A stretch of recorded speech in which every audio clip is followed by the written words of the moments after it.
Dès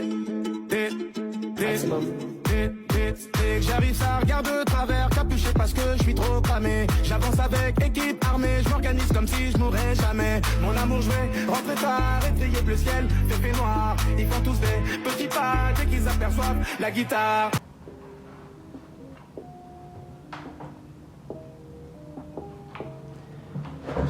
Salut les gars, j'espère que vous allez bien. Moi de mon côté, comme toujours, ça va super bien. Bienvenue sur ma chaîne YouTube. Si tu es nouveau surtout, n'hésite pas à t'abonner, à liker et à activer la cloche parce que tous les samedis, je te sors une nouvelle vidéo sur cette chaîne. Vous savez les gars, récemment j'ai fait ma rentrée à l'université et aujourd'hui j'étais en train de repasser à mes années de lycée. Et je pensais au fait que j'ai vécu des dingueries au lycée. Et je me suis dit en vrai, pourquoi ne pas vous raconter quelques anecdotes sur mes années de lycée. Donc bienvenue dans cette nouvelle vidéo. Aujourd'hui je vais vous raconter mes anecdotes les plus hard du lycée. Let's go. Bon, première anecdote les gars, je vais vous raconter la fois où une fille m'a humilié devant tous mes potes. C'était vers la fin de l'année de seconde, on était parti à un tournoi à l'école. Vous savez les tournois en mode, il y a des matchs de foot, des matchs de basket, de la nourriture, en mode chill. Et il y a des gens d'autres écoles qui sont invités aussi. Et il y a une fille qui est venue, je sais pas elle était de quelle école, mais en tout cas elle n'était pas de notre école. Elle traînait avec un de mes potes. À un moment de la soirée, je les ai vus me regarder et rigoler. Je savais qu'ils parlaient de moi, mais bon, je calcule pas trop, je m'en battais les couilles. À un moment, on décide d'aller jouer au badminton ou je sais plus, c'est au volleyball avec mes potes. Et pendant qu'on était en train de jouer, elle était assise juste derrière moi avec mon pote. Et elle m'appelle. Vu qu'on se connaît pas, je suppose que c'est mon pote qui lui a donné mon nom. Je décide de partir. Quand j'arrive, elle me salue, je lui réponds. Après, elle me dit, je vous jure les gars, ce que je m'apprête à vous dire c'est vrai. Je sais pas comment quelqu'un de normal peut faire ça. Elle me regarde et me dit, est-ce que tu sais que tu es moche? Et elle me dit, tu me dégoûtes. Mais qu'est-ce qu'elle me raconte elle? Je sais que je suis moche. Est-ce que je t'ai demandé ton avis? Elle pense que c'est pour rien que j'ai pas de meuf? Non, c'est parce que je suis moche, je le sais. J'ai pas besoin de ton avis. Dites-vous, c'était tellement gênant que même mes potes, vous savez, les potes normalement quand on te voit devant eux, ils commencent à rigoler. Tellement c'était gênant, personne n'a rigolé. Je l'ai regardé. Je me suis juste tourné, je suis parti, je ne l'ai même pas calculé. Et on n'a jamais parlé de ça avec mes potes. Vous savez, dites-vous comment, tellement c'était gênant, on n'en a jamais parlé. Bon, c'est la fin de cette anecdote, on va passer à la deuxième anecdote. Cette fois-ci, je vais vous raconter la fois où mon père m'a giflé devant tout le lycée. Quand je vous ai dit qu'il y avait des anecdotes de fou là, c'était vraiment la vérité. Oui, mon père m'a giflé devant tout le lycée. Et je vais vous raconter comment ça s'est passé. Déjà, asseyez-vous très bien parce que cette histoire, elle est vraiment longue. Et pour commencer, je vais vous raconter comment je me suis retrouvé dans ce lycée parce qu'à la base, je n'étais pas là-bas. Fin 2021, j'ai eu le BBC et je ne sais pas pourquoi mon père décide de me changer d'école. À la base, j'étais dans une école normale, là où j'avais mes potes et tout se passait bien, j'avais pas de problème avec l'administration ni les notes. Mais il a quand même décidé de me changer d'école. Et quand je suis arrivé là-bas, vite, je me suis fait quelques amis et des ennemis aussi parce que je ne vais pas vous mentir. Et les gens de Olinga là, je vous jure, il y en a d'entre vous, je vous déteste tellement. Tout comme il y en a d'entre vous, je vous aime vraiment, vous êtes comme ma famille. Surtout les gens avec qui j'ai fait la première là, les vrais. Du coup, l'histoire s'est passée encore une fois vers la fin de l'année. C'était l'époque où tout le monde avait les puffs. Du coup, un jour, on était en classe comme ça. Il faut savoir que mes potes, eux tous, ils avaient des puffs. Minimum 5 ou 4 d'entre eux comme ça avaient des puffs. On était dans la classe et je pense que c'est quelqu'un qui allait balancer au proviseur que ouais, on fume des puffs dans la classe parce qu'eux aussi, ils s'abusent, ils sont trop bêtes. Dites-vous, pendant les cours, je me souviens un jour pendant un exposé, vu que la prof elle est venue s'asseoir, par exemple, elle est assise comme ça et les gens sont derrière lui et il y a les gens qui font leur exposé devant. Et mes potes, ils étaient derrière, ils étaient en train de fumer normal. Je vous jure, ils sont trop bêtes. Bref, quelqu'un allait balancer au proviseur que les gens fument des puffs dans la classe et le proviseur est venu fouiller. On était dans la classe et le proviseur, dès qu'il est venu, il a ouvert la porte. Tout le monde sur le côté, tout le monde sur le côté. Je vous jure, on aurait dit une intervention policière. Bref, il est venu, tout le monde s'est mis sur le côté et mes potes, ils ont vite compris pourquoi il est là. Donc, eux tous, ils ont pris leur puff pour cacher. Et vu que le proviseur fouillait les gens et les sacs, imaginez là où ils ont caché leur puff. Oui, là où vous pensez. Les gens ont mis des puffs entre leurs fesses. Je vous jure, ils ont fait ça. Je sais pas si après ils ont utilisé ou pas, mais je sais qu'ils ont fait ça. Tout le monde a réussi à cacher pour lui, sauf Samir. Le plus con des gens que j'ai rencontré là-bas, lui, il était en train d'effacer le tableau. Et au lieu d'aller vers son sac pour prendre nom, il est venu s'arrêter à côté de nous. Donc le proviseur a désigné 2 élèves, Malik, le chef de classe, et Hamid, l'homme le plus religieux que j'ai rencontré jusqu'à présent. Tellement religieux que le gars, il sait même pas mentir. Ça veut dire que s'il fait quelque chose de mal, il va aller dire lui-même. parce qu'il ne supporte pas de mentir. D'ailleurs, j'ai une anecdote sur lui, mais bon, ça va venir après. Du coup, ils ont commencé à fouiller les sacs et Malik, c'était un peu notre pote lui aussi. Il a vu la puff, il a pris ça, il a bien caché ça dans le sac de Samir. Sauf qu'un temps, Hamid, il a vu quand quand Malik était en train de cacher la puff, il allait prendre ça pour aller donner au proviseur. Le proviseur a dit, il a trouvé ça dans le sac de qui? Dans le sac de Samir. Il a appelé Samir, il lui a demandé qui lui a donné la puff. Il n'a pas répondu. Il lui a dit ok, il va lui expliquer après. Ils sont sortis. Moi je me disais ouais, il était foutu. Or je ne savais pas si moi j'allais être dans la merde. Moi je ne fumais pas, j'étais un élève normal, j'avais de mauvaises notes, oui, mais au moins je ne fumais pas. Du coup ils sont sortis. Et quand ils sont sortis, quand il lui a demandé qui lui a donné la puff, il a dit que c'était moi.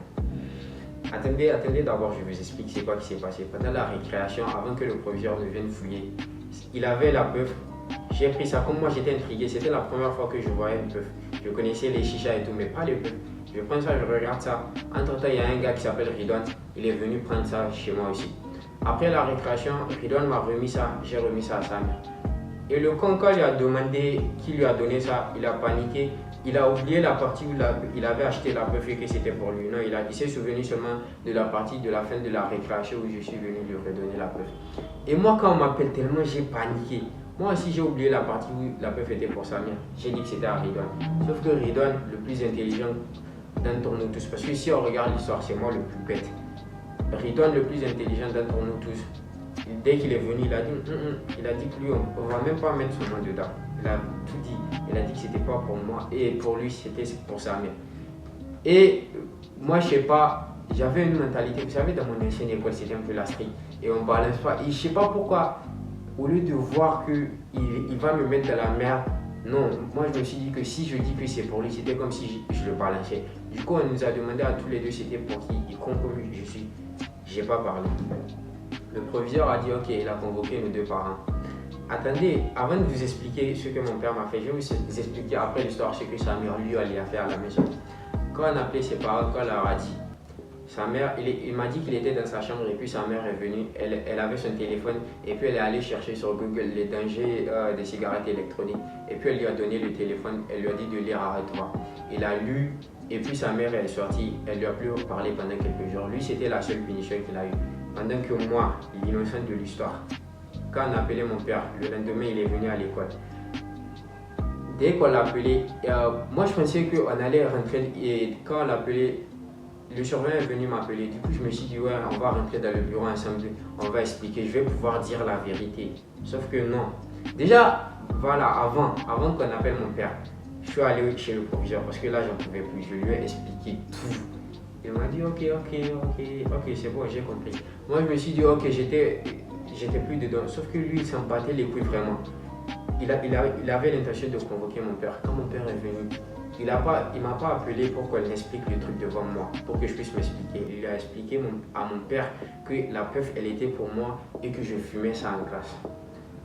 Et je vous jure, le jour-là, je ne vais jamais oublier. Quand mon père m'a appelé, on l'avait déjà expliqué à mon père et c'est lui qui voulait me voir dès que je suis venu. Bonsoir papa, à genoux. Devant l'administration, le proviseur était dans son bureau, à genoux. Je me suis agenouillé.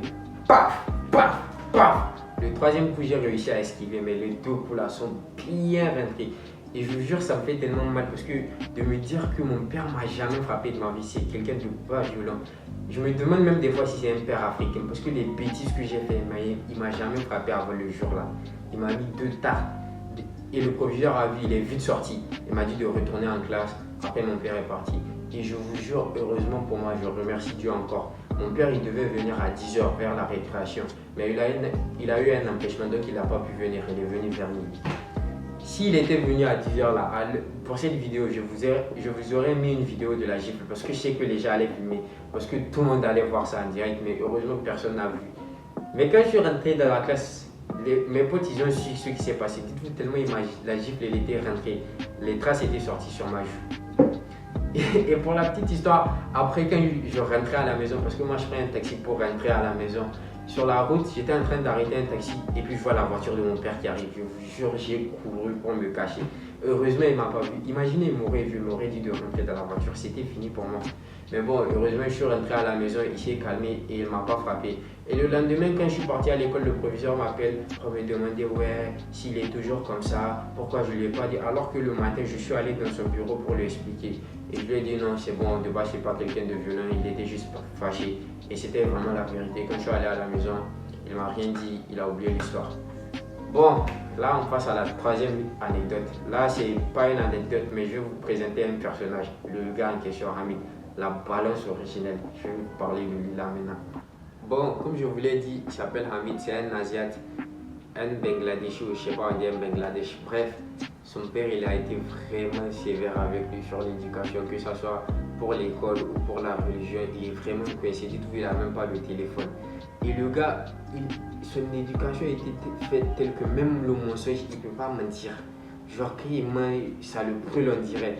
Vous avez vu, non, même la puff, il aurait pu laisser. Mais non, il a décidé d'aller prendre. Il faut savoir que quand il a pris pour aller donner au proviseur, ça ne marchait pas parce que c'était des puffs à deux parties. Genre, tu dois rassembler pour tirer. Quand il a donné ça au proviseur et que le proviseur a regardé, le proviseur, il ne voyait pas là où on devait tirer pour que la fumée sorte. Il est parti.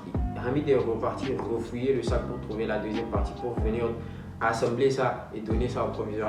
Il a donné ça au surveillant, le surveillant a tiré, la fumée sortie. Je vous jure, on était morts de rire dans la classe.